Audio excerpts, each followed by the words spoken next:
Also, did you ever watch the Fargo TV show? Oh yeah. Yeah, we should talk about that at some point too, because that's fucking. We've never had a Coen Brothers episode, so. No, we have not. I mean, I would. I mean, I'd love to. I mean, and you've of course seen Fargo the movie as well, right? No, I would have to watch Fargo the movie actually. Oh, that's Yeah. why you didn't get my. That's why you didn't get my joke from last episode. Oh, yeah, I've only seen the TV show. I've never watched the movie. Yeah. I'm not sure I 100% agree with your police work there, Lou.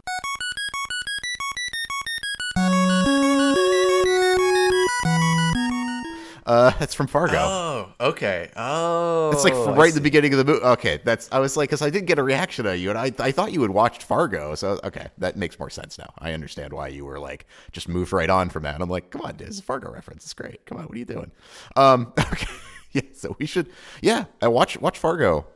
Yeah, we could even do like a. I mean, Coen Brothers. I gotta think about what I've seen from them, such that I Coen could. Brothers are the kind of film where I feel like watching, like we could talk about their career more so than like in any individual movie because they're all. It's like talking about Wes Anderson. Yeah. I mean, because it is very much a style. Not Yeah, that all of their not that all of the movies are the same, but it is very much a style. Yeah, they're all stylized in the same way. Oh, is Raising Arizona one of the movies that's like on my like list of things?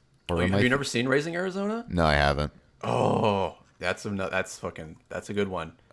Because I mean, on the large list of movies that I have to watch, I think Raising Arizona is on that list Oh, to good. watch. Okay, well then, yeah, let's definitely do that one too. Okay, yeah, yeah. I'll try to watch some of these beforehand. We have lots of time, so Yeah. we have all the time. Yeah, we could talk about like a Coen brother. Yeah, because Big Lebowski. Oh Brother, Where Exactly. Art Thou? No Country Yeah. for Old Men.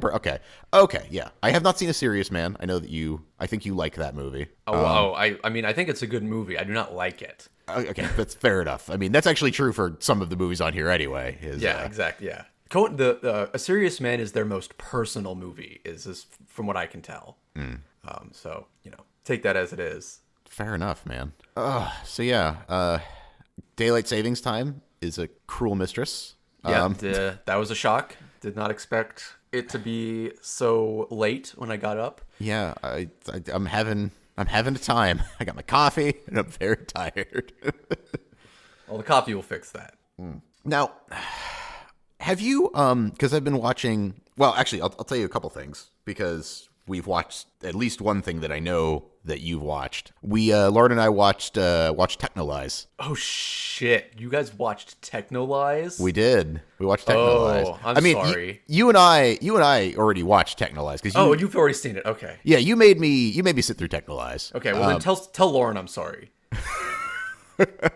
Do you no longer like Technolize? Oh no, I love it, but it's also one of the most crushingly depressing things on the planet. So. Man, not to like. I'm not that we're gonna do. I mean, we could do Technolize. We could talk about it. And I don't know if I have a full episode worth of information to convey about it. But when you first, I don't think there is. Yeah. Yeah, I mean, when you first showed it to me, right? Like I had mixed feelings about it. I was kind of like, okay. Like we get to the end, and I was basically like, I'll try to not do spoilers for Technolize, but basically we get to the end, and I was just kind of like, oh, okay. I guess that was the show. I found that it suffered a little bit from the fact that just prior we had watched Ergo Proxy, which a lot more like story, I guess, happens in Ergo Proxy, or at least it's a little bit more. Not that Ergo Proxy is conventional, but it's a little bit more conventional than Technolize, I think is a probably. I would agree with that 100%. There are like arcs in Technolize almost. In Ergo Proxy or in Technolize? Or Ergo Proxy, I'm sorry, Ergo Proxy. Yeah, there's arcs. Like there's there's a story happening and then it resolves itself and then they move on. Yeah. That never happens in Technolize, really. Well, I mean, it does resolve itself, but not in what you might call a satisfying way. But No. I think in the second go around, because I really haven't changed my opinion on it, I still have kind of mixed feelings, and I think that I put my finger on what it is that I thought that it was going to be a show about like transhumanism and stuff like that because of the whole Technolize part. Yeah. And it really just isn't. No, it's not at all. It really has almost like the Technolize part of it is almost not needed. Like it almost doesn't really lend anything to the story. It lends a bit, but it's like it's not even really the main theme at all. No, yeah, you're right. Yeah, it's a little muddled, I guess, now that I'm thinking about it. You're right. And I think what I struggle with too is like, because the first half it seems like it's going to be that, especially with like Yoshi and like a lot of the stuff that's going on. Like I don't know, like I feel like the first half of Technolize sends me in a direction, and then the first half of did I say the first half? The first half of Technolize, it sends me in a direction that the second half doesn't go in, and like I mean, like it sort of does, but it sort of doesn't. Like, Yeah, I'm tempted. I'm tempted to say that like that's almost on purpose, but I don't know. Like, the petty struggles of humanity like are so pointless, and so it's like, is that on purpose? Maybe that's giving them too much credit. yeah, it's not. It's kind of one of those things that like I watched it and I enjoyed it more the second time knowing where it was going. Yes, But I was just kind of like, okay, I've watched it again. I feel like a third time will never be necessary. That's kind of how I God feel. no, Yeah. 100%. But I do like its depiction of like humanity's fate. yeah, no, and that's and that's the thing, right? Is like I thought that the Technolize part of it was going to be more that. I guess with like the kind of like rooted tree people thing, it sort of does go in that direction. Yeah, a it's like, little I'm sure tiny bit. You could figure out a way to connect the Yeah. first and second parts. If I watched it again, I'm sure I could. Yeah. But I agree, they do feel like two different shows almost. Yeah, there is really like a hard cutoff somewhere in the middle Yeah. where it really transitions into something else. And the second part is the more interesting by far. It's funny because I find the first part to be the more engaging. Oh, engaging, sure. Oh, But, like, okay, yeah, you're right. No, Conceptually, the second part is like, oh, Yes. okay, this is actually like something I can think about. yeah, no, fair. Okay, yeah, I think I agree with that. So Yeah, but yeah, no, you're right. The first part's a show. The second part is like an essay. yeah, yes. The second part is where we very much cross past the normie filter, and you're like, okay, Yeah, that's great. Yeah, Technolize is one of my favorite animes, so I'm glad you guys watched it. and then did I buy you Lane? Do you own Lane? Yeah, I own the Blu-ray box set for Lane. It has like the art book. It's so nice. That's what I thought, because we never watched it. I know I bought it for you, but we never watched it. But we're watching it now. We're watching Lane. Oh shit, you're watching Lane. Oh my, Yeah. that is. I mean, I consider that to be the best anime ever made. So Okay, well, we'll see. I'll tell you what I did watch recently that I'm kind of leaning towards is one of, I don't know if it's the best anime ever made, but it is certainly now one of my favorites. Is we watched Steins Gate. oh god. Ooh, yeah, I have a controversial opinion on Steins Gate. So Go Everyone ahead with loves your that controversial Steins Gate opinion. Let's hear it. it's a very bad opinion. I'm gonna say that right now. It's like I'm not gonna justify it at all. I just hate the Tutoru sound. And how far are you in that anime? Oh no, we finished it. We watched okay, Steins good. Gate and Steins Gate Zero. So when the anime becomes about rescuing Tutoru Girl, I just was like, I don't actually care. I want Tutoru Girl to be dead permanently. Man, So you and the Lauren- fact that it's about that, You and Lauren should like, just I go was ahead. just like, fuck you. You and Lauren Did Lauren think the same thing? Yeah, you and Lauren should just hang out because she was like, she could stay dead. That's fine. Yeah, no, exactly. Yeah, that's 100% what I thought. I was like, fuck Tutoru. Like, I hate Tutoru so much. Please keep her dead. And so I just had to stop watching. Oh man. Okay. And Wow. it's because it's like, it's one of Mason's favorite animes. And it's just like, Oh, yeah. He was like, you should really watch this. It's so great. And I was like, sure. And I was like, man, I hate this. I mean, yeah. Tutoru. If you don't like Maori as a character, you are gonna hate the shit out of that because that is just not. Yeah. But I actively dislike her as a character. I found, and I guess sorry for Steins Gate spoilers, everyone. Whatever. I mean, it's not really spoilers because it happens pretty early in the. I don't know. Maybe it happens I'll put up a literally- spoil. I'll put up Literally a spoiler. happens at the first second of the show. Wow. That's how Science Gate is. Wow. Sorry. There it is. It's just There like a it is. worse version of Primer. Well, that's the thing is it reminded me of Prime. Okay, here's why I like Steins Gate, because Steins Gate starts off as like such a goofy anime. Like, Yes. I mean, other than like Arisa like getting stabbed like right in the beginning of it, like it starts off as such like ho ho and kyomai, like he's so like goofy and Yes. shit. But Yeah. what I like about it is two things. First of all, is all of his like silly ridiculousness, because of the way that the time loop works, actually all comes true, and it's all completely legit. So like all of his like, you know, like I mean like CERN, like the Large Hadron Collider people is like that's their like greatest enemy, you know? Like I mean it's just like it's so ridiculous and hilarious that like it's like how could this even be a thing? But like it all ends up being the thing. And then like I like his characterization, how like he starts out as this like crazy goofy dude and like just through like the anime just becomes more and more like beat down by the end of it, you know? It's like, but then like, you know, by the end of it, he manages to turn it around, et cetera, et cetera. Spoilers for Steins Gate, you know, he saves everybody at the end. But like, I mean, man, like, it's just like, it's such an interesting character arc. And I love the way that the time loop is set up. And it's just like, it fires on a lot of cylinders for me. Like it's like Steins Gate is like in my top 5 right now, if not my top 3. Like, it's just like, it's real solid. I really enjoy it. Steins Gate 0, not as much.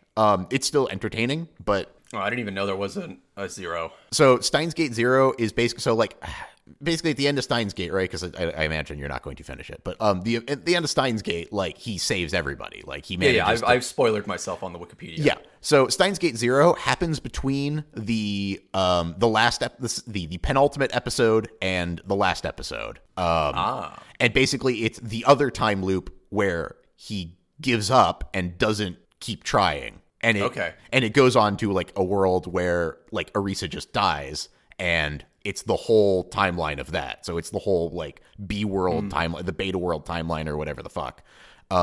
So it's much sadder because it's of course like and he's like, you know, you don't really get any like, you know, mad scientist time for like the majority of it. It's so just sad time. It's just sad times. I mean, it's good if you like the characters and you want to see more of them, like, okay. But like I don't think it's required reading. I don't think it's one of those things that you definitely I would hope not. Yeah. It's you know, Steins Gate's one of those shows where I should like it. Like it hits all the boxes that I like generally like. It's literally just Tutoru. Like even if you got rid of the catchphrase of that character, I probably would like Steins Gate more. That's hilarious. But it's just it's like it's a completely unfair opinion. It's like it's really bad, and it's like I want to like it's like what Witcher 3 for me. It's like the Witcher 3 anime for me. It's like I should like this, and like it's clearly quality, so I really should like it. But my God, something about it just really I can't stand it. Hey man, there's no accounting for taste, you know? Yep, certainly not in my case. We also watched and not to you know. No, please. No, this is very interesting. I like this. I was just stretching. That was just a stretch. No, fair enough. No, I just feel like every single like intro to these, like I end up talking about a bunch of animes that we've been watching because we've been watching a lot. Yeah. I can tick these off the list of animes you need to watch, so it's great. Excellent. Have you watched Violet Evergarden? Oh yeah. No, I don't want to be depressed. It's not. It's not depressing. Oh really? Isn't it about like a robot that comes back from war and like her master is dead, but she doesn't realize it because of amnesia, and it's her slowly realizing that the person she loves has been dead for like a decade? Isn't that the story? No.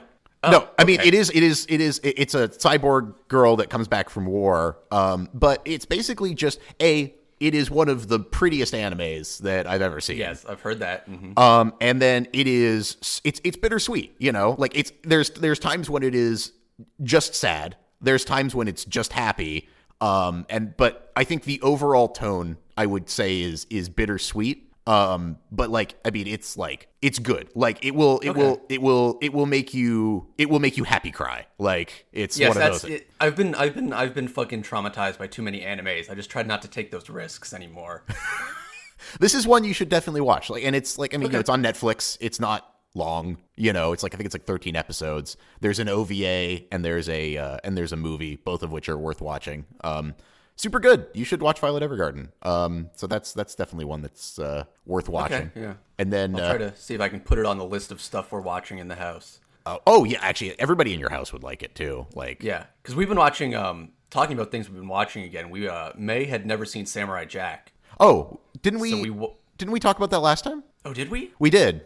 Yeah, because we're in season 5 now. Oh, okay. So I thought you had already finished it last time we talked. No. We just started it. Really? Oh, maybe you had already finished it. Yeah. Oh, I've seen it for sure. You've already. Okay, that's what's going on. And you've seen it, obviously, right? Well, I have not. That was what we talked about. Seen season 5? No, I still need to watch it. That's right. Okay, yeah. Well, then we've had that conversation. We have had that conversation. Yes. No, it's one of those ones that's just been on the list, and I just like keep like forgetting about it. But like, I'll do it. Like, we'll watch. Well, watching it, binging it without watching it week to week, it's even better than I remember. Oh, of course. I mean, that's extra recommendation. Yeah, for sure. I 100% want to watch that. Yeah.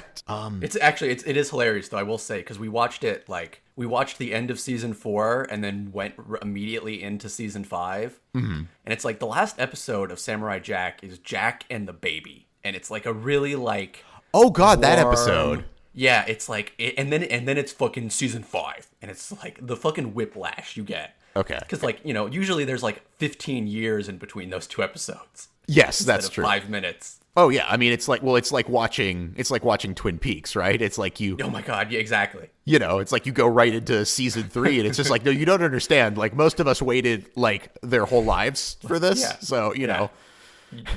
I mean, Twin Peaks ended like around when you were born, right? Like, yeah, exactly. No, literally your whole life. Your whole life. Yeah. Yeah. Oh, so yeah, it's Whiplash. That's good. Have you seen I accidentally got reincarnated as a slime? Well, yeah, isekai is like my my guilty pleasure. Uh-huh. So I've seen or read every single one of those. So okay. Yes. For sure. I don't actually watch the anime just because I've read the manga. Okay, fair enough. We are watching the anime. I think that first half of the second season is almost over, so we're just waiting for that episode. I think it might already be. I think it actually came out yesterday. Oh, good. So you're past the filler. I mean, honestly, I feel like the whole thing has been good so far, because it's like I like the idea of like a completely OP character that's like still interesting. I mean, it's like why One Punch Man is hilarious. You know, it's because it's like when you have a completely OP character that like doesn't make the story boring, like it's awesome. Yeah, it's because I've thought about this so much. I have like a pre-prepared statement essentially, just like OP characters. Essentially, like usually you get tension from like the like unknown of a story, and it's like having an OP character means that like suddenly your tension actually has to come from like interesting writing.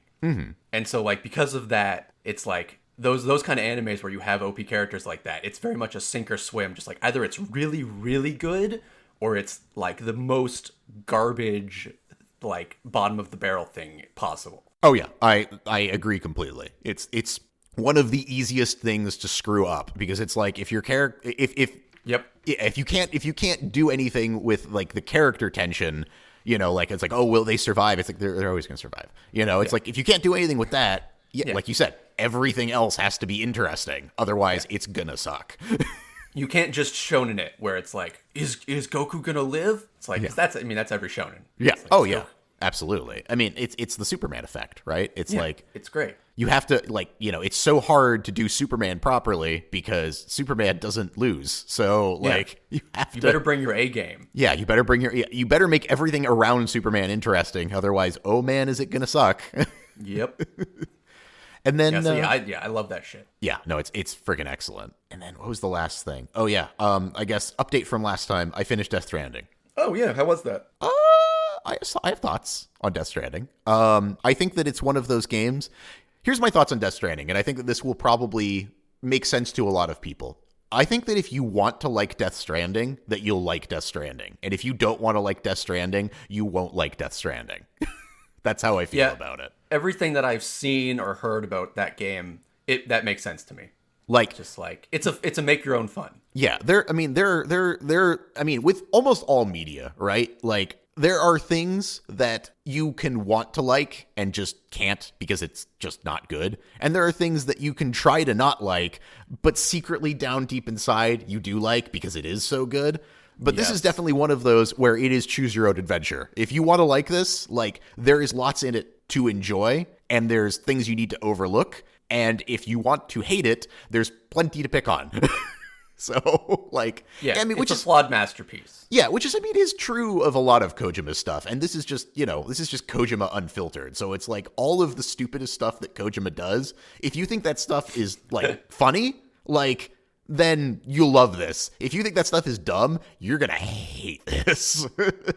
because this is just hardcore Kojima. So Do you think Death Stranding is going to be one of those things where like 10 years later we look back on it and be like, oh wait, we're all stupid. He's actually just a genius. Because like Metal Gear Solid 2 is like that for me. yes, yeah. Where it's like I look back on it, I was like, as a kid I thought it was just a funny joke, but now looking back at it, I'm like, oh, this was like a really serious attempt at like talking about some of the fundamental problems in our society. And I just like thought it was a joke. Yeah, accidentally. And I will say that at least, and I don't think this, I don't know if this is, I'd have to really crystallize my opinions on this, but like I think that this was true for at least a good half of the game, is that Death Stranding has a lot of similar like thoughts as Metal Gear Solid 2. Like, there's a lot of like, because if Metal Gear Solid 2 is a lot about, you know, how information like controls, well, and happens on the internet, right? Like what the internet does to information. Yes. Okay. Yep. Then Death Stranding, at least for, and I think this, I had to think really hard about it if it's actually true for the entire game or if it's mostly just true for like the first like half to 3/4 of it. But Death Stranding, to me, very much started out with what the internet does to interactions between people. I think you hit the nail on the head there. Yeah. So that's, and I could probably talk for a little bit on those two games, but I'd have to really sit down and like think about it, because I haven't like created my manifest, because the end of Death Stranding, like, but definitely it started to kind of drift away from what I was thinking it was completely about, but it also might not have if I think about it a little bit harder, and I think I need to just think about it a little bit harder. So I have to decide if I still agree with my statement or not. Yeah, no, of course. Yeah, that's fair enough. Yeah. But yeah, suffice it to say, I think you would like it, probably. I think it's probably... I think I would, yeah. I think it's something that's worth playing. And I think that, like, if you like the idea of, like, traversal and, like, kind of somewhat tedium, but, like, in, like, a gamified way, like gamified tedium, then I think it's a good one. Because yeah, I mean, I watched a stream of someone play that game, and like they got to the point where they were like setting up zip lines on mountains and stuff. Oh yeah, and it's like, that sounds fun. Like, I'm down for that experience for sure. Do you watch Matthew Matosis? I used to. Has he put stuff out recently? I haven't seen any videos from him in a while. He's pretty sporadic, but he did a Death Stranding review. I think that's the one I watched. Okay, and how long ago was that? He made a point that I think I agree with. I didn't experience it in the game, but that's also because I wasn't trying, I think, as hard.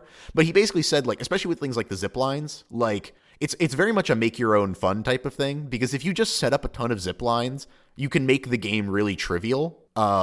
So I mean, I didn't watch his review before I played it, but I didn't do that. Like, I didn't go overboard in trying to make the world like trivial to traverse. You didn't do zip lines like to literally every base. Yeah, like I have zip lines, but like the zip lines that I had set up, like basically what I would do is, like, if somebody else had already set up one half of a zip line, I would carry around like the materials to make zip lines, such that like if I saw like a far off thing, I was like, oh, I want to be able to get to that. Let me set up a zip line here so that I can get to that quickly, versus just going through the game and just being very methodical about, like, I'm going to set up zip lines between here and here and just, like, you know, rock my delivery. Yeah, you know, I didn't build all the roads, you know, all that stuff. So, like, you know, I very much, like, I just played through the game at what was a natural pace for me, and I found that that's the best way for me to play it. You know, some people really like to optimize, and this is a game where you can optimize, but I just didn't want to put in the effort, because I was having enough fun not optimizing that I didn't want to spoil that for myself. Yeah, that's cool. Yeah, I love the concept of, like, online co-op building. That's cool. Yeah, it's got that kind of, like, Dark Souls-y, like, asymmetrical multiplayer element to it, which I always enjoy. Yeah, I mean, I think Kojima is definitely an insane madman, but because of that, he makes some really cool games. Oh yeah, I think that's absolutely true, and it's funny. There's nothing boring about Death Stranding. Yeah. You know, in the sense of, like, game design. And honestly, it is funny how much like, as much as, like, you didn't want to make Metal Gear games anymore, it's hilarious how much that this is just a Metal Gear game. I mean, it's a sneaking game. It's a game about sneaking. it's not all about sneaking, but there's a lot of sneaking in it. So, like, yeah. I mean, I don't think he's capable of making anything other than Metal Gear games. At the end, like, that's clearly what his mind has, like, coalesced around as an identity, and so, like, of course. Yeah, but and that's fine. It is fine. You know, I'm perfectly happy to see what else, if anything, he puts out, because it does sound like he wants to just do movies. Which, I mean, if you've played any of his games, that does not surprise anyone.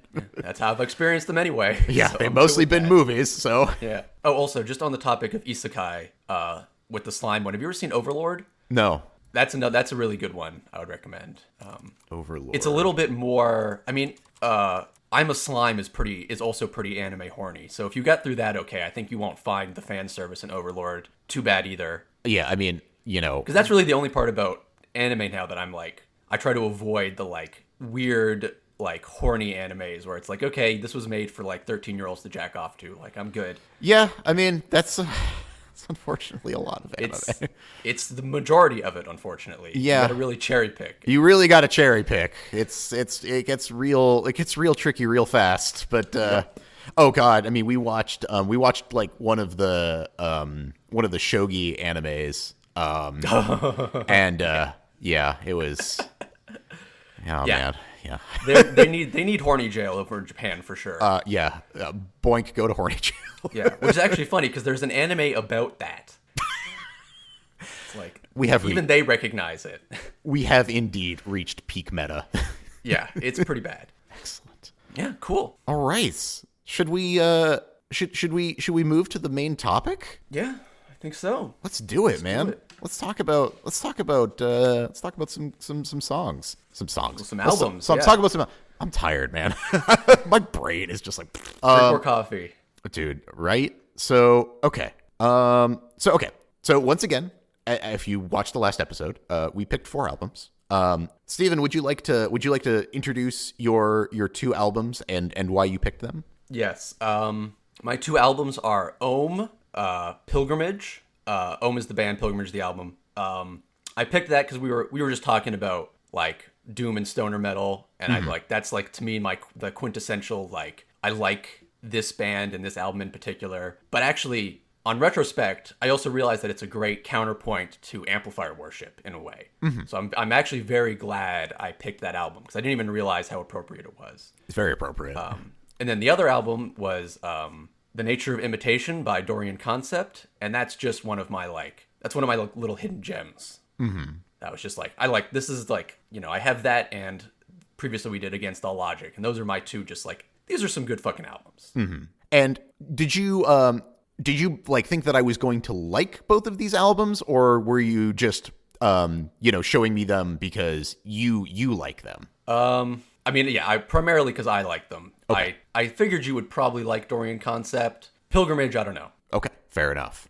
And so then my 2 albums were, if I can remember, so I had The Beyond by Cult of Luna, which that was actually also spawned from the whole Amplifier Worship. Oh, really? Yeah. So because like I discussed last time, like, you know, like I know that we're kind of like fuzzy on the drone metal label, but like very fuzzy. But you know, I mean, large passages of Amplifier Worship could be described as nothing but drone.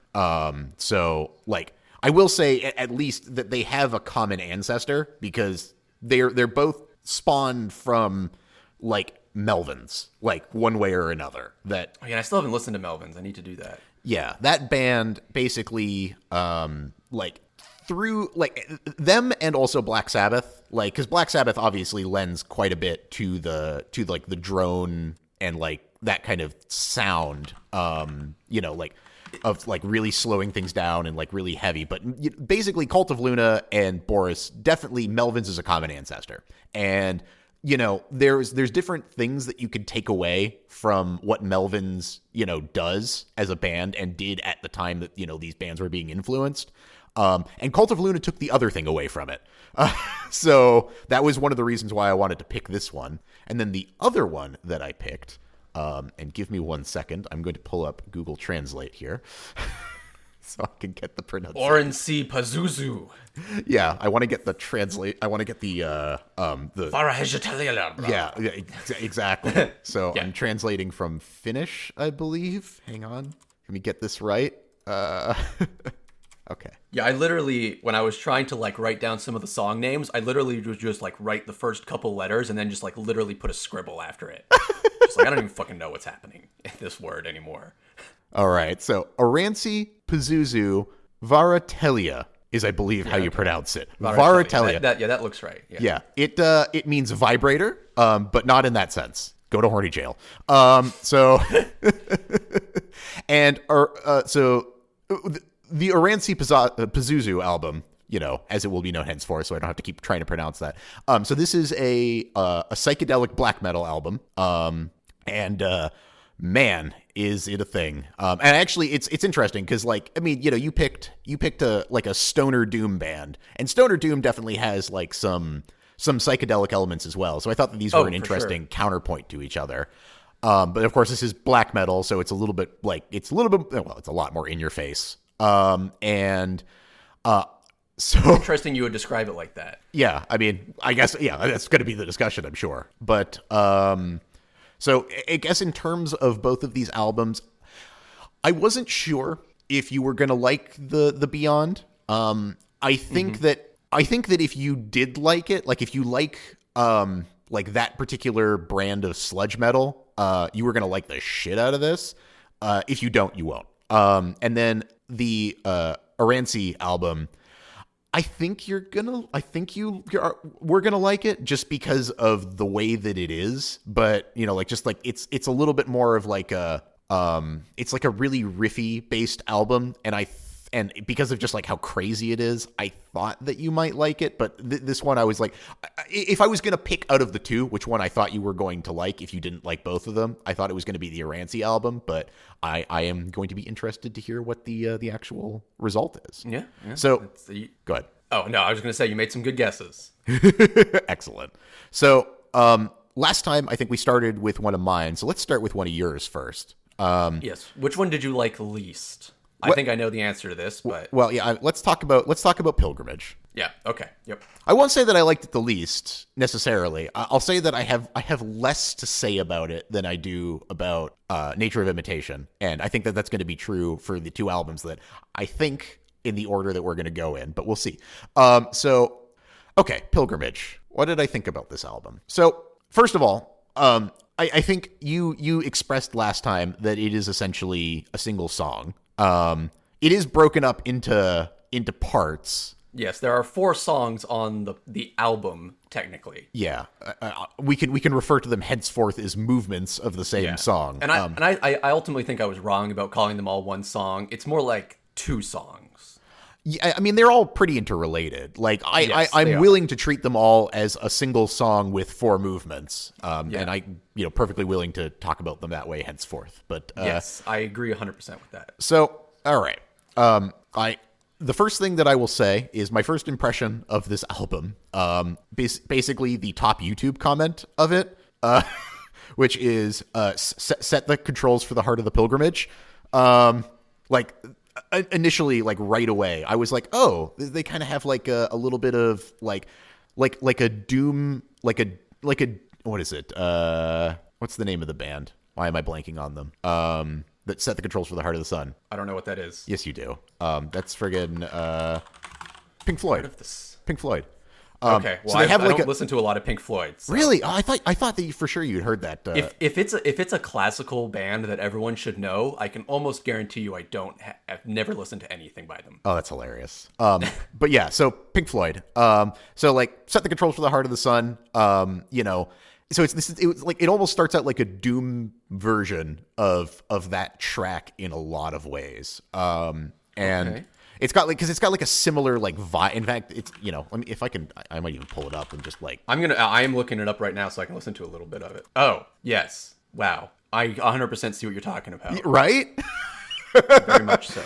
Set the controls for the Heart of the Pilgrimage, man. Yeah, set controls for the Heart of Pilgrimage. Okay, yeah, 100%. I see that. Yeah. So my that was like my initial impression right off the bat. I was like, okay, and I mean that is true of a lot. I mean, what is stoner doom as like as a genre? It is a melding of Black Sabbath and psychedelic, and Pink Floyd is definitely a precursor. 100%, yeah. So it's like the granddaddy. I guess here is my first impression of all of this is because I've listened to some stoner doom bands, and I think this leans more on like the chill psychedelic vibe.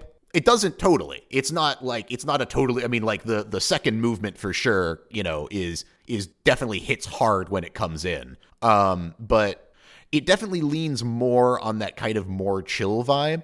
Oh yeah, definitely. And I found it very hard to pay attention to. Like, I had to put a lot of effort into being like, wait a second, I have to listen to this. I have to like think like it's like I just kind of got like it's good background music for me. But I don't know if it's necessarily something that I'm going to go back to a lot because it's very difficult for me to latch on to any particular riff, which is strange for this genre because like there's other bands like Stone Jesus is a good one in this kind of same genre that leans much more heavily on like the Black Sabbath side of things and like the really like heavy riffy like parts of this genre. And I latch onto that a lot more just because, I don't know, maybe like as a guitar player, it just like makes more sense to me, and like I can like focus. Okay. I could focus a little bit more on that because it's like it's easy to focus on the instrument that you play a lot more than anything else. So I didn't. It's not that I found this album boring. I don't want to make it out like that, but I did find it difficult to really like connect with me. That like I didn't. There was very few points where I was just like unconsciously headbanging to it in a way that some of the other albums that we listened to like did do that for me. Interesting, because I would say for me this album like. I agree with you to a certain extent that it's like it is a background album, in part because it's like a stoner album. Yeah. So like you're kind of you're meant to be like hitting a doobie or something to this essentially, and like you start smoking with Pilgrimage, and then like you finish your joint right as unintuitive knowledge of the Godhead. Like that's how I imagine like these like the artists were making the album we're doing. Yeah. And so, like, I don't even disagree that it's more of a background album. And that's actually, I like it because it's, like, so continuous. It's just, like, it's one big thing that just, like, it comes up and it does it. And then it, like, goes, it's like a wave. Yeah. Almost. I mean, it seems ridiculous for a band called Ohm that I don't mention this. But, like, I mean, it's almost a meditative album, Yes. Yeah. I mean, yeah. It's not boring and it's not without dynamics, but it is definitely meditative. It's what I see this album as like a modern version of like choir music. Oh yeah, like absolutely. The kind of thing you'd hear in like an old medieval church, but like ramped up for the modern era. Yeah. And particularly the note that I have here is I feel like this is one of the best like albums that I've listened to. Like as just like a whole like I wish all albums were structured like this, where it's like, it comes in, it does what it's trying to do, and then it goes out.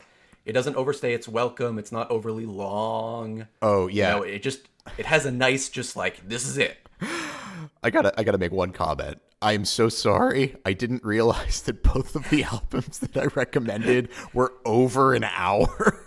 That's fine. I did that to you last time, so. Yeah, well, but both of your albums were so short, and I'm just like, oh, fuck. I was like, because I listened to yours, I was like, oh, I'm done. And I was just like, oh, that wouldn't, after listening to both of your albums, you wouldn't even be done with one of mine. Like. Yeah, especially when I saw the Cult of Luna album, and I was like, there's like 3 17-minute songs on this fucking thing. Yeah. Like, oh my God. Yeah. It's going to be real tough when I have to recommend the Cobalt to you, A Slow Forever, because that's it's an hour and a half. So I'll leave that one for another time because that one is long as fuck. It's worth it, but it's long as fuck. Yeah, I mean, yeah, that's it's just throw a short one up for the other one. Yeah. Beyond your initial impressions, are there any like parts that you did actually like that like stuck out to you? Oh yeah, it's the as soon as the second movement comes in, like because like, you know, I mean, poor the drummer in the first song or the first movement, because it's like he's just got his tambourine and maybe like slightly taps the bass drum every once in a while. Yeah, and then the fucking cymbal work comes in. Yeah, no, it's yeah. I mean, like the freaking, what is it? Like I think it's a crash cymbal, or maybe it's a ride. Yeah, that crash cymbal, like that for me makes the album. Not crash, splash cymbal. I have to. No, it is a ride. It's got to be a ride. I don't know. No, it's a ride. It's definitely some sort of like long lasting. It's like it's so like let me listen. Pure. It's like the quintessential cymbal sound. Mm-hmm. It's so good. Yeah, like around 1 minute on unintuitive knowledge of the Godhead is what you're looking for. Oh, yeah, it's like I immediately start headbanging when I listen to that song. Yeah, no, but there's definitely like a ride bell, and they're like a dink, dink, dink, dink, and like, which I love. I mean, it's great. I'm a ride based on the last album, the Migwa album from last time. Like, I'm a ride bell addict. Like, just give me more like dink, dink. Give me those little dinks. That's what I want, man. You know, so that's a ride bell, not a cymbal, is what you're saying. So like a ride cymbal is like it's usually like a fairly large cymbal. And when I say ride bell, I'm talking about like the raised part in the center of the cymbal. Oh, okay. Yeah. When you hit that, you get that nice little ding, ding sound. Yeah. I love that tink sound, dude. I gotta say. Yeah, I know. It's if I'm going to be totally honest, I mostly love this album because of that tink sound and the fucking the vocals on Biyama's theme. Yeah, those are also very good. Yeah, no, I mean the middle of this album for sure is where it does the most for me. Yeah, just oh my god, yeah. I love those vocals so much. What time in the album? Around like 2 minutes 20 seconds on Biyama's theme. The organ sensory. Oh yeah. Just waves. Just like, oh my god. Yeah. Ugh. Well, yeah. I mean, there's that chanting again for you. You know. It's yeah. That's the kind of stuff that just like that does it for me. Oh man.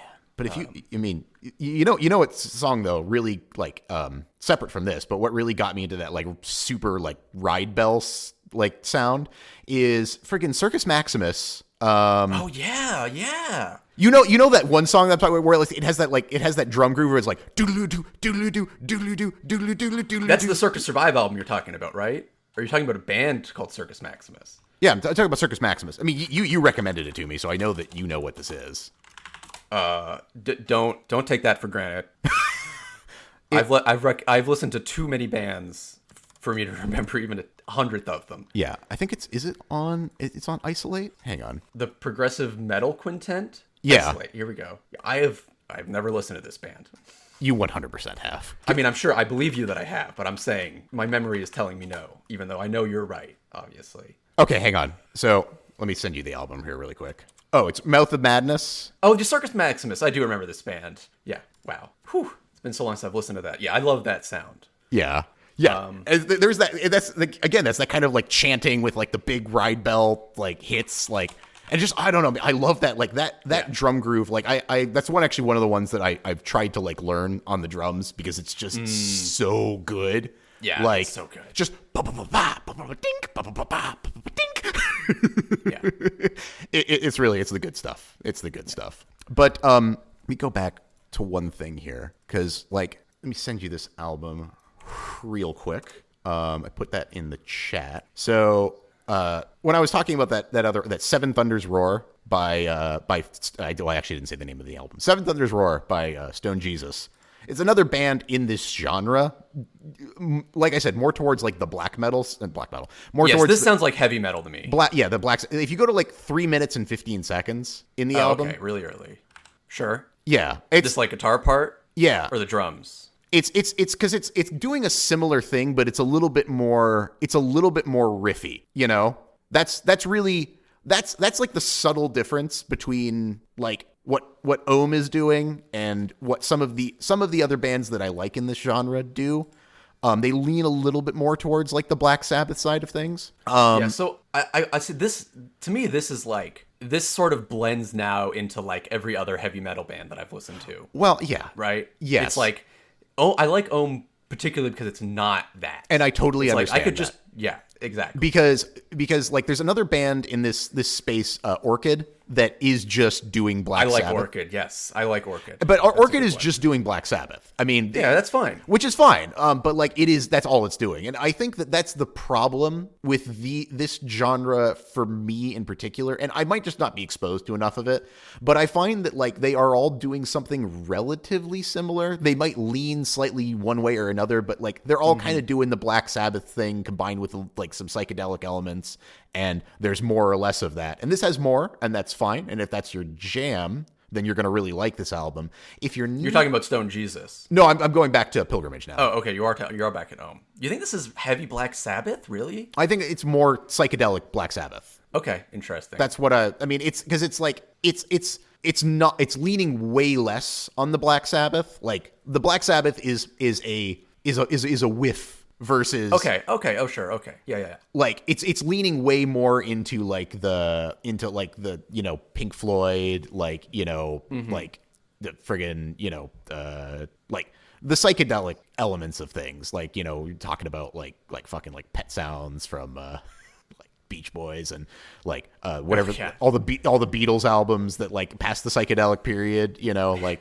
It's leaning more on those, and then it's combining them with that, like you said, like that kind of like chanting element. Yes, and it works. It's just it doesn't hit for me. It's not that it's bad, and it's not that and like if somebody put it on, I'd be like, yeah, all right, but I'm probably not gonna go back to this album. Yeah, I don't listen to it. I mean, this is maybe like the fourth or fifth time I've listened to this album in my life.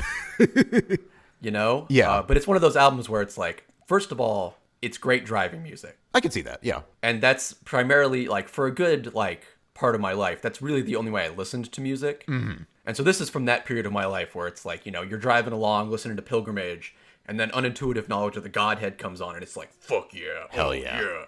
And you're not really paying full attention to it because you're driving, obviously. And so that lets it, sort of smooths away some of the, like, the boring parts. Because I'd say, Biyama's theme, right? Like, it gets a little samey in the middle of Biyama's theme. Yeah, and I found the same thing. Before it transitions. Even when I'm trying to pay attention to it, I stop paying attention unconsciously. Yeah, to me, this is just like, this is such a professionally done album. I don't know. I really appreciate how, like, tight everything is. Totally agree. It is a very well done album. Yeah. I don't really have any, like, other notes about, like, any other parts of like anything really sticking out to me. It's mostly just like, as a whole, this is a good album. I think I agree. It's a good album. Probably not one I'm going to go back to, but definitely one that was worth a listen. Mm-hmm. Yeah. All right. I think that's pretty accurate. So, Cult of Luna, The Beyond. Yes. What'd you think? I do not like post-metal very much. Okay. So, this album, as soon as I realized that it was post-metal screamo, it was an uphill battle for me. What this album really like struck me is like there's a lot of like cool bits surrounded by a lot of just like very standard post-metal like sound. Okay. Like it's that like it's the driving guitar like line with like it's not bass that the drummer is doing, but it's like the big things, whatever those are called, the timbers or you know what I'm talking about, that whatever he's hitting on the drum set, not the actual bass drum, but the things next to the bass drum, the toms. The toms. It's like it's a lot of tom work, and it's just like there's little moments where I'm like, ooh, that's interesting, I like that sound, and then it just like goes back to like 4 minutes of just like and it's just like it sounds, every song kind of like blends together for me at a certain point. So yeah, I mean, it's really the vocals that put me off the most. I just don't like that style as much. Interesting. And you it's funny you described it as screamo. It's like yeah, I mean, I know it's not literally screamo, obviously. Oh man, it's gonna be real tricky when we finally get around to I can recommend to you this really good screamo band. You're gonna hate it. Yeah, probably. It's gonna be interesting. It's like so. Yeah. You know what? It kind of reminds me of like a musical version of Hardcore Henry. What's Hardcore Henry? It's that first person movie. Okay. I've where never it's heard just, of this, I don't think. essentially just like this album never like, with the exceptions of like, I think, what is it? Like the beginning of Circle and Clones. Those both, like, that's a breath that the album gives you. But other than that, it's like, it's very much a like constantly happening album. And it tired me out, I guess is what I would say. Interesting. So you didn't like the beginning of Receiver, right after the first little tiny intro track? Because immediately, it's like, have you ever heard of the band Pelican? Yeah. Okay, so this is like the vocal version of Pelican. Okay. Essentially. And it's like, I like Pelican specifically because there aren't vocals. And so like putting vocals on top, and because obviously I'm not listening to what's being said. Yeah. Right? I'm just hearing the lyrics like as vocals. And so it's just like, it's almost like it's distracting me from listening to like the instrumentation, which is what I like. So yeah, and I wasn't a big fan of it. I would say, specifically, I have some notes here. At like the 3:30 mark on Genesis, I have a note about like guitar counterpoint. Okay. 3 minutes and 30. Yeah, let me listen to this. Yes. Oh yeah, this part. I like this. And like, and during that part, the vocals become like literally background.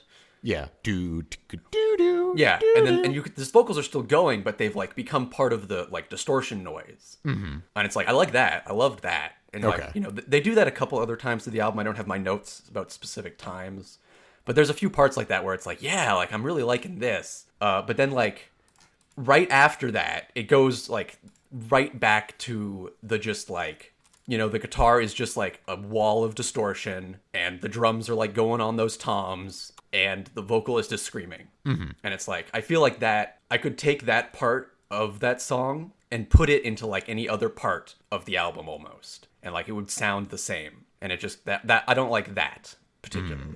Okay. And that's unfortunately the majority of the album in a lot of ways. I mean, this like I said, this is kind of be one of those things that like you either like this style or you do not like this style, and it sounds like you didn't. Yeah. Let me send you this. So if you listen starting at, I think, like around 36 seconds. Okay. Yes. Okay. Yeah. Yeah. I mean, so this is Mastodon's first album, the song Trilobite. Yeah. So, okay. Let me explain. Sure. I fucking love this track off of Mastodon's first album. Yes, and just the 10 seconds I just heard, that's a really good album. That's a really good song. Yeah. So I really like that.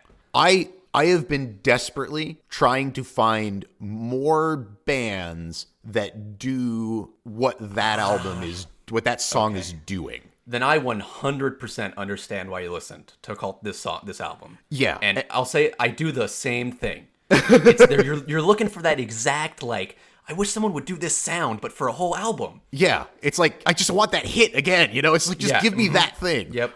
So, okay, I'm honestly like, I picked the Beyond because it's kind of where it like there is some post-metal elements to it, and there's some this is for everybody that's listening is not familiar with the genre. Like, so this is sludge metal, right? That's what this is. And sludge metal at its core is basically like very bass heavy, slowed down, like riffy metal, right? Like it's chunky and it's bass heavy, and there are quick parts, but it's mostly like it's like chugging slow. Like it's like, I mean, like those parts on like in Cult of Luna where it's like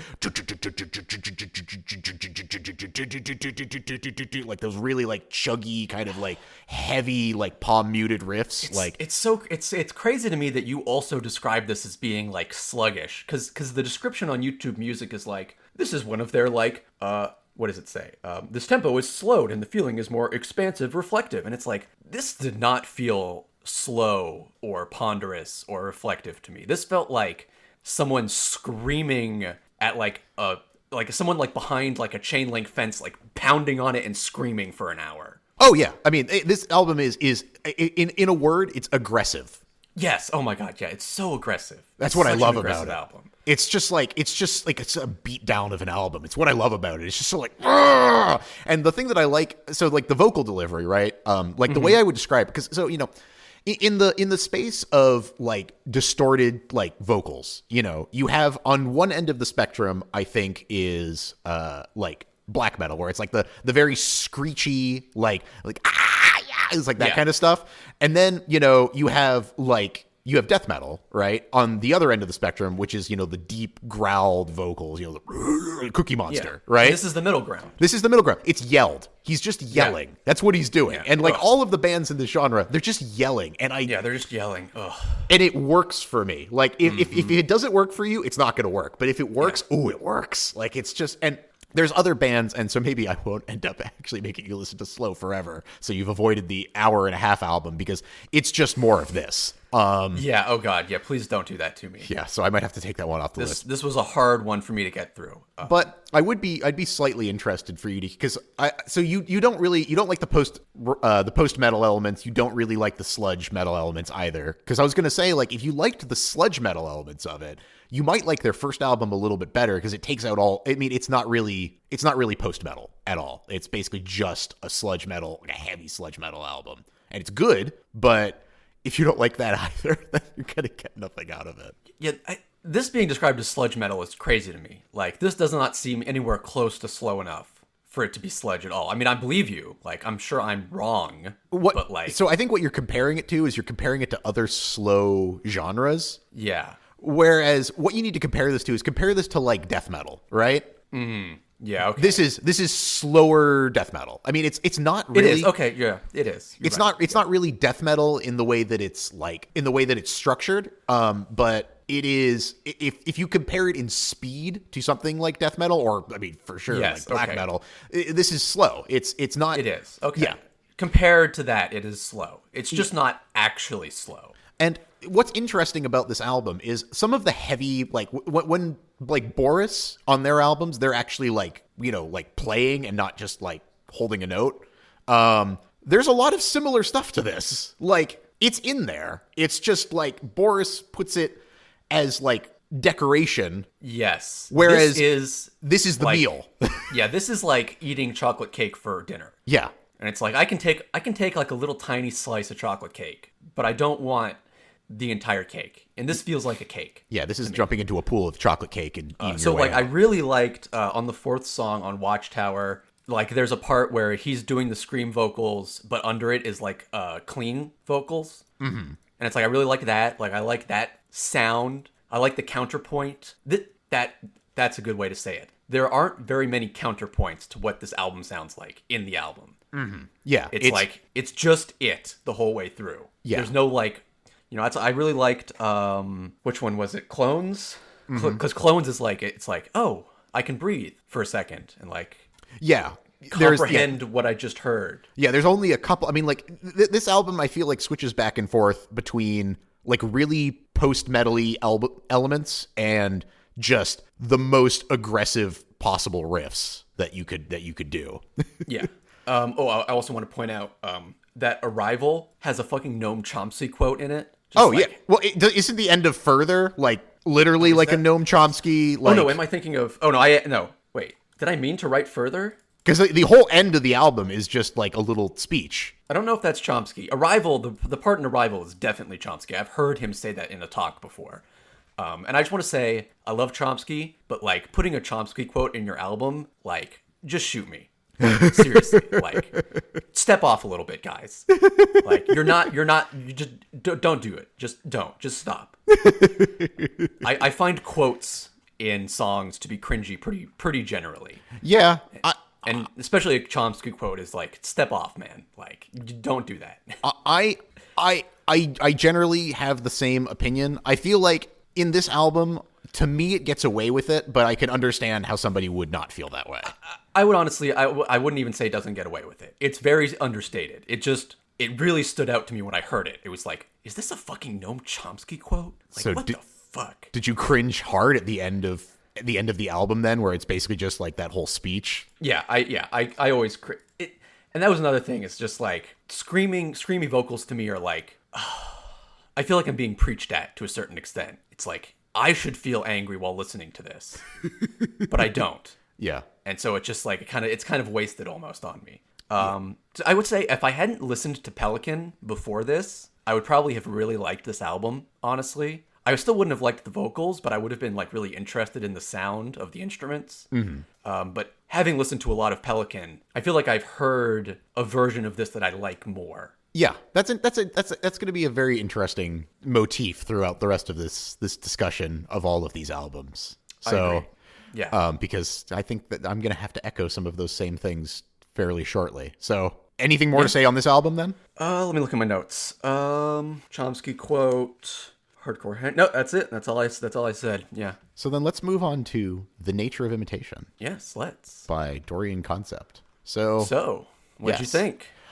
Okay, so like you just said, and you know, I even said it like in the bullshit discussion before we even started this. You know, there's no accounting for taste, right? And I really don't know if people understand what I mean when I say that, but like you mentioned, you know, earlier, like sometimes like for Steins Gate, that was the thing you were mentioning about, is like, you know, it has all of the elements of something that you should like, and then you just don't really. I found with both of these albums that you recommended to me that was kind of where I was at, is like, I don't have a good reason why they're not like hitting for me, because on paper, they both seem like something that I should like. But just something about them, it's just like, it didn't catch me. And and that's just kind of like how it was. I mean, I've had this experience with several. The main band that I always go back to for this particular experience is the band Gojira. I don't know if you're familiar with Gojira. Definitely.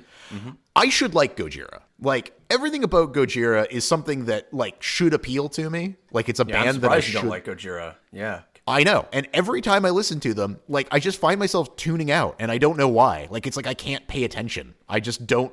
There's something about it that just, I can't explain it. But it's like, and that's what I mean when I say no accounting for taste. It's like, sometimes you just don't, sometimes what you like and don't like doesn't have any sense. Yeah, it doesn't make any sense. And there's nothing like, you could probably force yourself to like it. And I mean, you can, you know, you could force yourself to like just about anything if you like just like listen to it. I don't agree with that at all.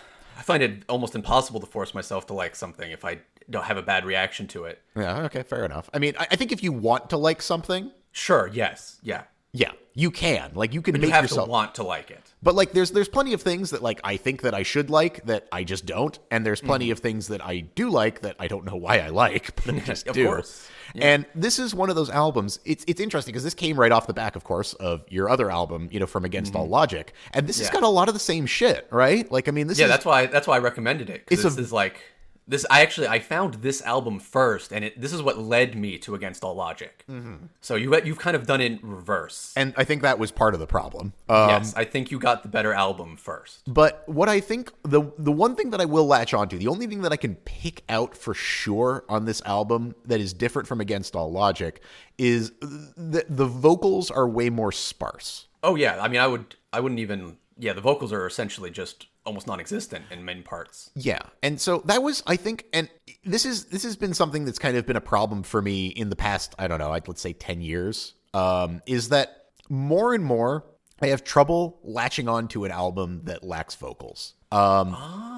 Interesting. Because here's the thing, right? Is like in the beginning, and that's not, oh, by the way, not to say that I can't appreciate it. I mean, like, shit, man. Of like, course. Classical music is good. And like, there's a lot of classical music that I like that obviously does not have vocals, you know? Yes. Like, No. Yes. Yeah. In the same way that I don't like drama movies, but I like plenty of drama movies. Yeah, exactly. I totally get you. But what I found is like, there was a point in my life where I thought that like there were certain genres of music that you just couldn't really have vocals for. Math rock being one of the ones that was like a standout for me of like, oh wow. It's like when I first heard Giraffes, I was like, how could you sing over this? And then, oh, interesting. And then I found Maps and Atlases, and I was like, oh, that's how, that you just do it. And it's amazing.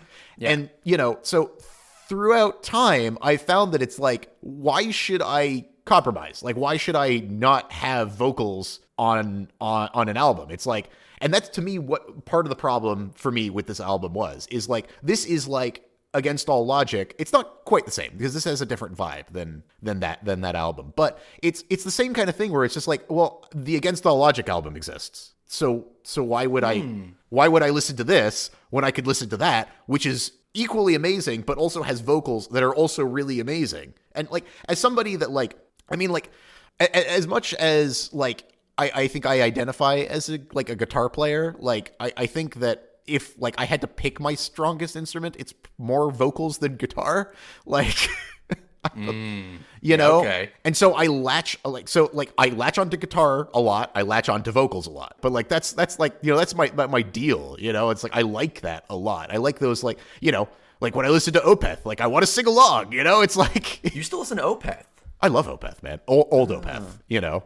I'll tell you what, I love playing Opeth. Like, I learned. I think it could be definitely fun to play. I see that. I learned, what is it? Ghost of Perdition in its entirety at one point. Yeah, that is a song. fun fucking song to play. Like, it's just like on the guitar, it's so good. And like, I mean, like, and the vocals on that, I mean, like, you know, honestly, like the way that he sings is very like, in the way that he like does his growls, it's pretty controlled in the sense that like you don't have to hurt yourself to do them. Like, it's really, if you're doing it right, it should be really relaxed, you know? Yeah, Opeth is definitely like the easy listening of that genre. I mean, not to like shit on Opeth too much, but like that's how I view them. Yeah. But so this album for me, that's where it kind of lost me a little bit. But that being said, I listened to it a bunch of times and really got it in my head. And I will say that the thing that I took away from it the most was it feels to me like it switches between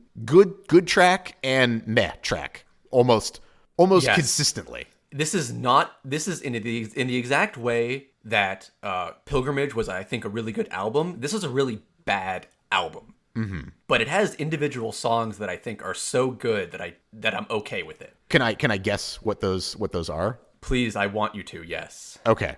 Jay Byers. Yes. Okay. Yeah, I'm happy. You don't even need to say anything else. Yeah. Jay Byers, No Time Not Mine, Self-Similarity, Yep. E13. Those Yep. are the standout tracks for me. Yeah. Oh, you don't like the Space? Space is okay. I like Space. I like the two last ones a lot. But I'll be honest. Jay Byers. If you liked Jay Byers, I don't really care about the rest of the songs. Jay Byers is like that song is so good. Jay Byers is good. I enjoyed Jay Byers. That one definitely like did it for me. Yeah. So I want to ask, when you were listening to these songs, like how often were you surprised by the direction the song took? Oh, frequently.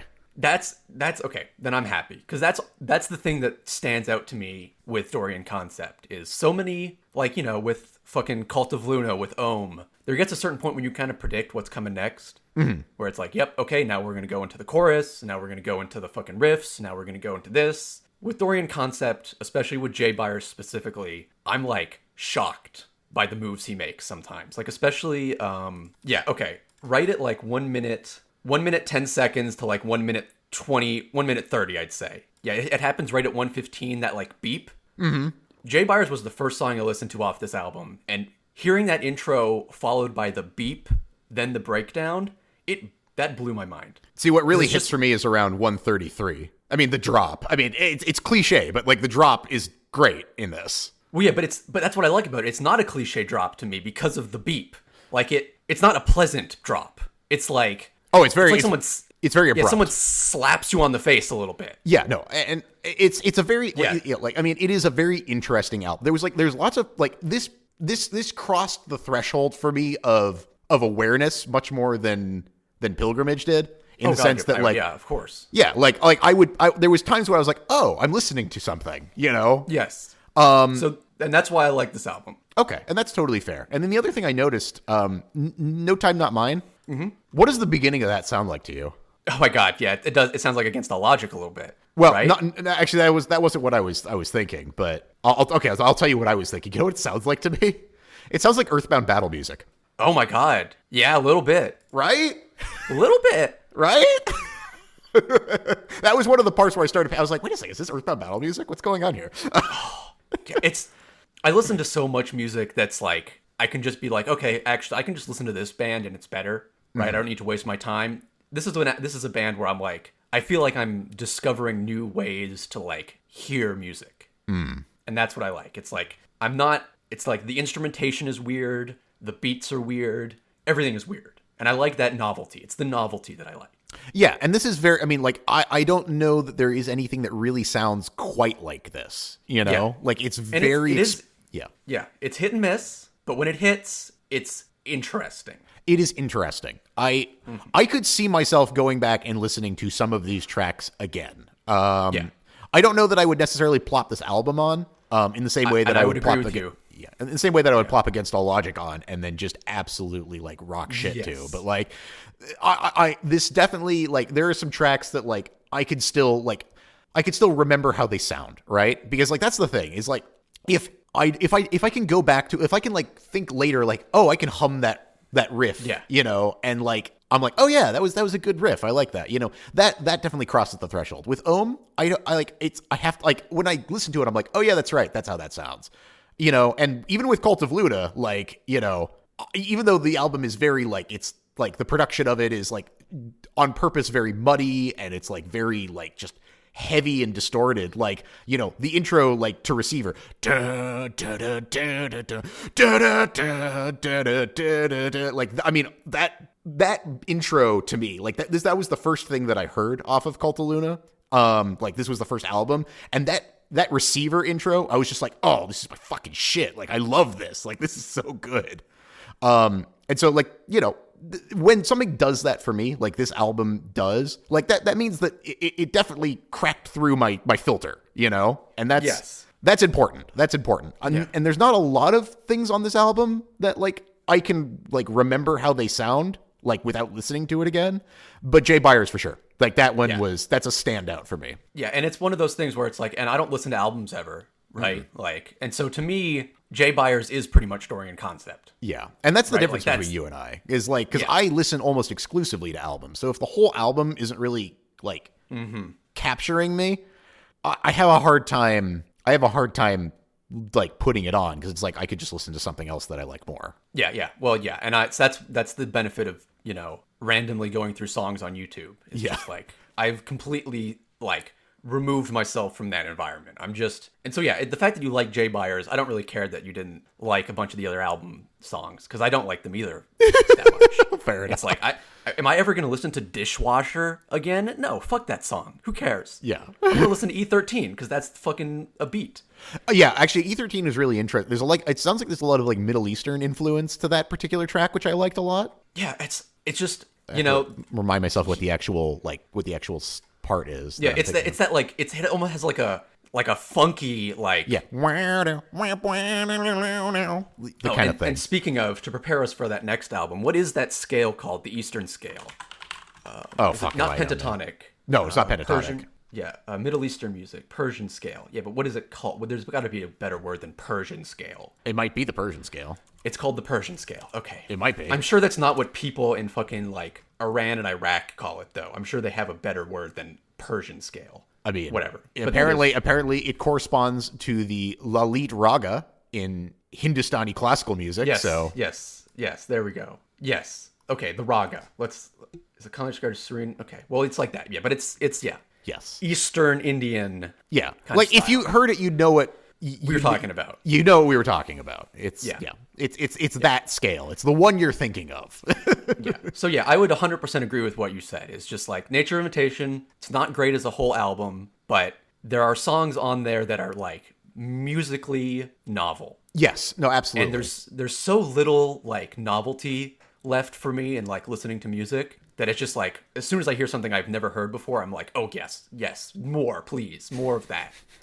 It's understandable. Yeah, I mean, that is a common theme for me as well. That like, there's so much shit that I've listened to that I'm just like, okay, I've heard this. You know, exactly. Like I get it. Like I know what you're doing, but next, you like give me something new.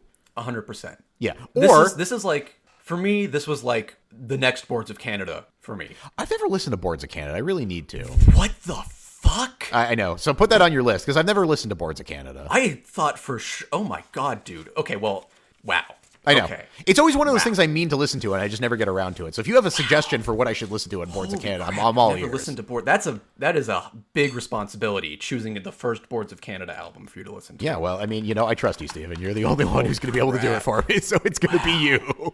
Yeah, fuck Dorian Concept, then. Like, Who cares? You haven't listened. Like, Boards of Canada is the better Dorian Concept by like a huge margin. Interesting. So, wow. Yeah, the other thing I was going to say though is like, similarly to the point of like, if there's nothing new, like whatever, but there's also some there's some bands where like I mentioned before, like with like Trilobite and Mastodon, it's like, their first album was a sound that I want more of. And so I will just go out and search for every band I can find that is described similarly to them and listen to everything. And that's where I accumulated a shit ton of if I'm looking at my list of bands that would be on my recommendation list that I need to now take off.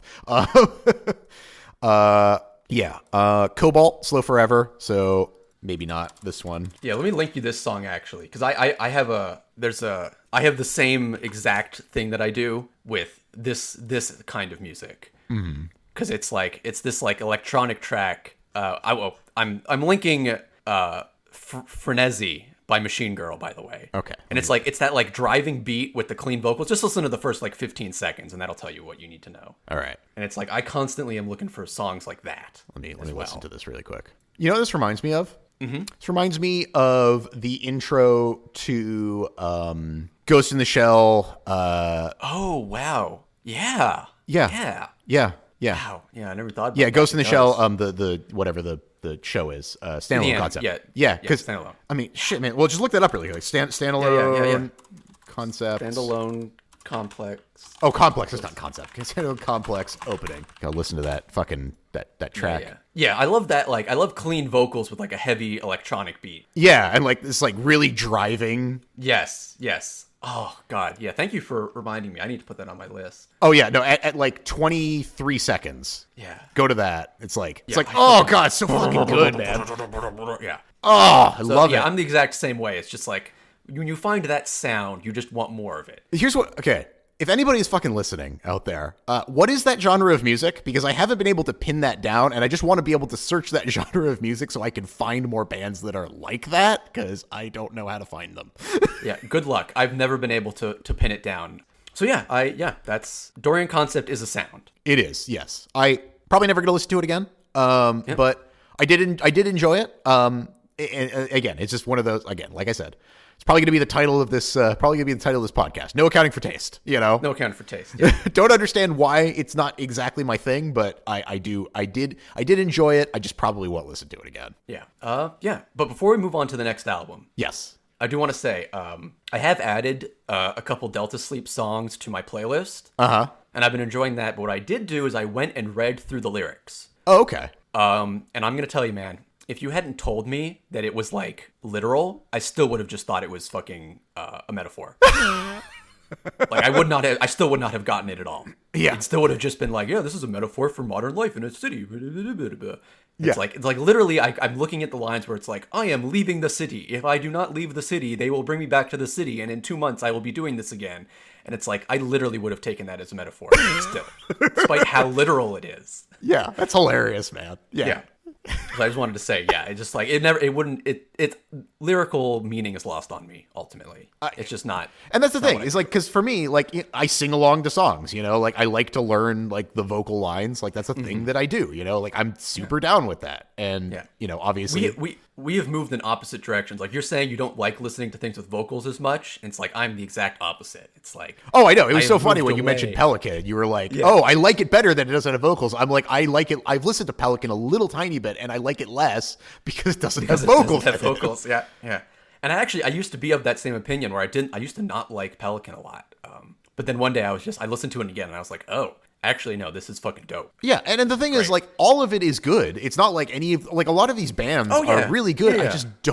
I just don't like it as much. I have nothing to latch on to. Yes. But it's funny though, because I think, and this is something I didn't really mention it on the last podcast, but I did want to mention it here, is because I think what's interesting about these conversations between you and I, Steven, is that like we've never had the same music tastes, but we do have a lot of overlap. Yeah, and I mean, you started my music tastes ultimately, which is weird because you like if that's, and I actually wasn't aware of that, because it's like if I started your music taste, you were the one who basically recommended most of the music to me. Yeah, well, so what the order was is like you had your like indie music playlist with like White Stripes and like all that stuff. like back in the day. And that was like the first music I really like sat down and listened to at all. Except for I didn't listen to the White Stripes, but yes. You did. I listened to maybe one song from the White Stripes. Okay. Well, maybe you're thinking of The Killers and like Franz Ferdinand? No, Seven Nation Army. I listened to Seven Nation Army. That's the only White Stripes song I know. Well, okay. Well, it was your playlist. So I know, fair enough. It's just funny that was the first one you picked out. It's like that's the one where I think I had one song that I listened to. Yeah. Well, that one song really stuck with me. Apparently, okay. And then obviously from there I moved on to like Mason being my musical fountain, but like. Yeah, it was originally we started in the same place and then we diverged.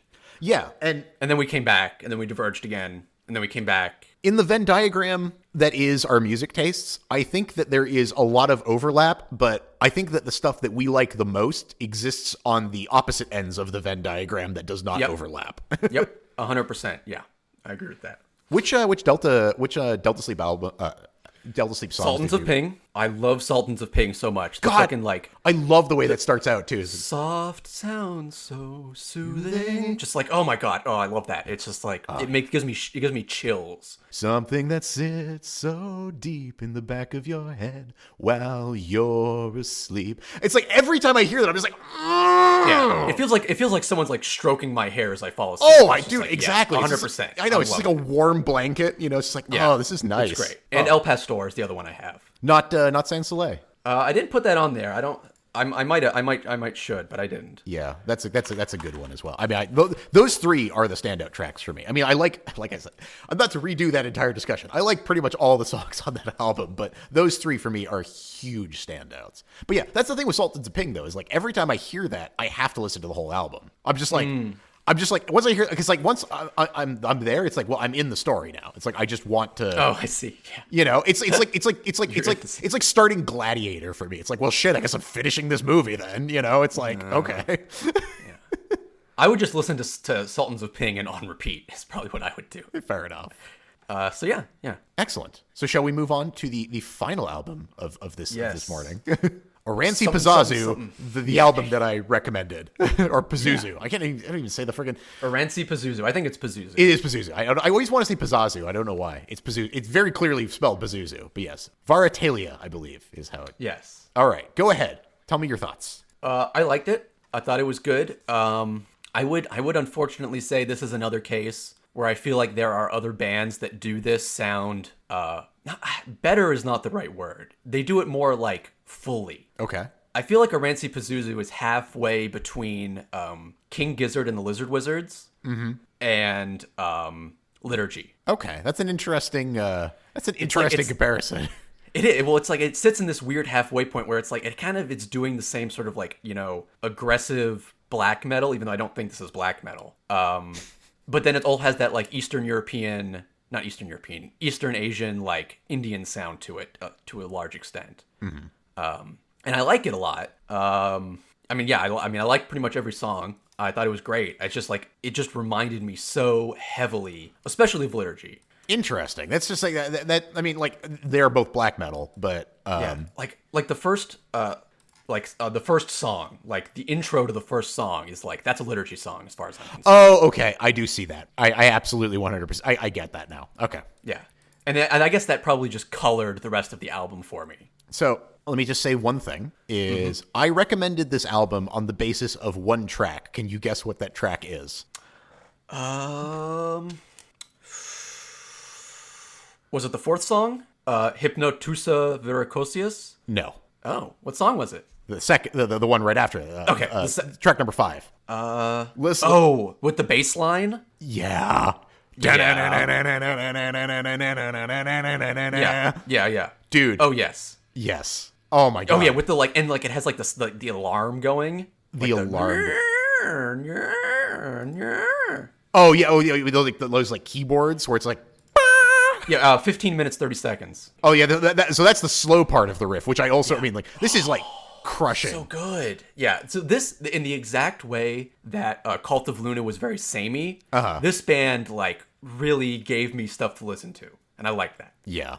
So that whole riff on 5 is just like Sometimes I just skip to that part of the album and listen from there, because that 17-minute fucking song or whatever it is, like, is just my whole jam. I just love it. I love the fucking the hot organ, or where it's like, bow! Like when it hits into the I can't remember exactly what part it is, but I'll go to it. Let me just find it. Yeah, in the exact way that I felt like when I skipped around on Cult of Luna, I was hitting the same sounds over and over again. This one, when I skip through it, it's different every time I go to a new part, and it's just like I love stuff like that. Yeah, so I like this a lot. Yeah, 32 minutes and 18 seconds. So I guess that's 2 minutes and could go to like 2 minutes and 16 seconds in the track. Oh yeah, yeah, and then that organ sound like wah in the background. On the fifth song. 2 minutes and 17 seconds in. Oh, wait, no, sorry. Hang on. Wait a second. No, that's not right. No, sorry. 1 minute and 17 seconds in. My bad. It's hard to do math. Yes. I mean, yeah, This is a musically interesting album. Okay, cool. I like this a lot. Excellent. It did, remind me of other bands that I would probably prefer to listen to ultimately, but I did really like it. Yeah, so let's see here. Like the part at around 4:15 on the first song. Yeah, there's so many parts where I'm just like, yes. The way that I would describe this album is like, this album, it sounds like it's in pain and it also wants to hurt you. That's how it feels to me. Yeah, there's definitely some horror music vibes. The second song especially is very like weirdly creepy. Yeah, like I've never really had an album sound as creepy, like in a genuine sense. Like there's plenty of albums that like try to sound creepy and just sound funny. This just genuinely sounds creepy. I mean, shit, man. Even the cover is just like a creepy fucking cover. Like it's a good fucking like horror album almost. Yeah, I'm just going through parts right now. Yeah, no, I'm just waiting for you to find it. Yeah, it's so many parts of this are just like, this sounds like liturgy to me. And I love liturgy, so that's a good thing. Interesting. What else do I have? Oh yeah, the second song, the what is it? Not the symbol. What is the fucking? You have to be more descriptive. Yeah, I know. It's that xylophone. Oh yeah, it's like they're fucking going xylophone on me. It's just like, oh yeah. They're breaking out the xylophone on you. It's absolutely happening. Yeah, this is an album that like keeps you interested the whole way through. Absolutely. Oh yeah, and the sixth song, just like the guitar work there on Havalu, it's like this it's like almost a screechy guitar part. It's about halfway through the song, or maybe a little before halfway. Close to the end of the album. Let me find it. Oh yeah, yes. Yeah, it's just like, oh yes, please, yes. Oh yeah, I mean, oh god, it's like, and the vocals on this, it's just like, I mean, the whole thing is just so unrelenting, is what I really like about it. It's like it's got chill spots to give you a break, but like it's like it. Yeah. Oh, I was just gonna say it is unrelenting, but it's not samey. Yeah, it's not. Yes, in a way that the Beyond is very like just this big angry wall of sound. This has got dynamics, but like it's just like, yeah, this is more like Devin Townsend in the sense that it's like, it's very wall of sound, but there's some like interesting music stuff happening as well. Yes, it obviously doesn't sound anything like Devin Townsend. No, although knowing Devin Townsend, I'm sure he could make an album like this, because he's basically made everything at this point. Yeah. I mean, did you listen to his most recent album? What does most recent mean? I think it's Empath. Nope. Okay. He literally has what amounts to like a Disney song, but Devin Townsend style. Oh, 2019. Okay, I might have heard this. Yeah. Yeah, this is like when he like released like a bunch of albums at once, essentially, right? No, well, I guess it depends on what you mean by a bunch, but like Empath, I feel like took a while before it came out. Oh no, you're right. No, it is. No, it's not. I've never listened to Empath. Then it's a good one. I need to listen to that. Yeah, it's a very good one. Actually, Empath is a great album, but the B-sides of Empath are actually what really does it for me. Oh yeah. Oh yeah, and that's right. And the string work on fucking the fourth song, Hypnotosu. Oh my god, just like. I'm glad you like this album, because this is like. I like this album. This is one of those ones that I love just like putting on like in the background, like while I'm like cooking or something. Like, it's just like. Have you ever listened to Aliman Vasarat? You have, right? No, I haven't, but I feel like you've said those words before. I'm sure I've shown you Aliamon Vasarat. This is like a metal version of Aliamon Vasarat, which is hilarious. Aliamon Vasarat is like polka music almost. Okay. But it has kind of the same like feel. I will. There's no way you will spell it correctly. I was trying and getting no Google results, which is a rarity. So Aliamon Vasarat. The Vasarat part at least is spelled like it sounds. Okay, cool. So you can, Aliamon Vasarat. Here we go. Let me see if I can find an actual good one. Oh, here we go. Yeah, this. Here you go. I put it in the chat. Oh yeah, I definitely would not have guessed that. I'm Alamalion Vasarat. But yeah, it's obviously very different sounding, but it's the same sort of like actively like weird music. Oh, this is super interesting. I mean, they're a great band. I love Aliamon Vasarat. Alamailamon? Alamailamon. Alamalion Vasarat. Vasarat. Just sort of like vomit the first part and then say Vasarat. Just buy a vowel. Just buy a lot of vowels and then the second part. Yeah, ALAMAAILMAN space VASARAT for anyone who is interested. This is very interesting. It's very interesting. They're a great band, and this reminded me also a lot of that. I can totally see that. I can totally see that. But I think I actually might like Pazuzu more than I like Aliamon. Oh, interesting. You have to listen to, because I mean, this is their standout album. I have to listen to some of their, because I pretty much like I think I've listened to most of their albums, but I don't know if I don't really go back to them as much, and I don't really remember why. So I have to listen to some of their other stuff and figure out why I don't listen to them as much. But I love this album. This is what I go back to constantly. Yeah, this is a banger. This pretty much does not have a bad track as far as I can tell. It's they're maybe a little long in the tooth for me. Some of those, that 17-minute one is like, I like it, but if it was split into 2 songs, I'd probably like it even more. Yeah, I mean, it does have that kind of like really like it tries your patience a little bit in the middle of it, but then when it comes back in with like the slow version of the riff, it's just so crushing, and I'm just like, oh yeah. I like crushing music. That's been like a thing that's for me recently. It's just like and so these bands, right? These are, I mean, when I discovered this band, this and Migwa are kind of 2 things that I discovered in my my point where I was like, well, I guess I should probably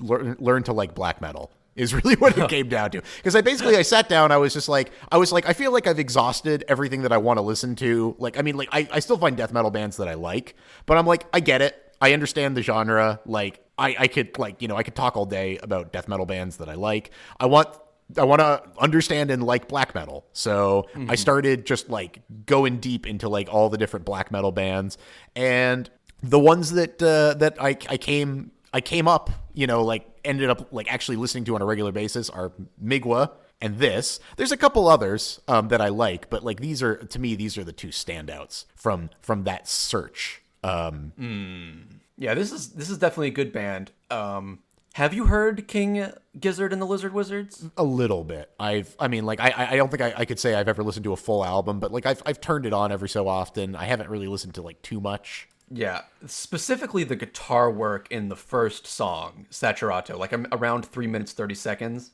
Okay. Yeah, that guitar work, that's King Gizzard. Like that's pretty much their whole shtick right there. Okay.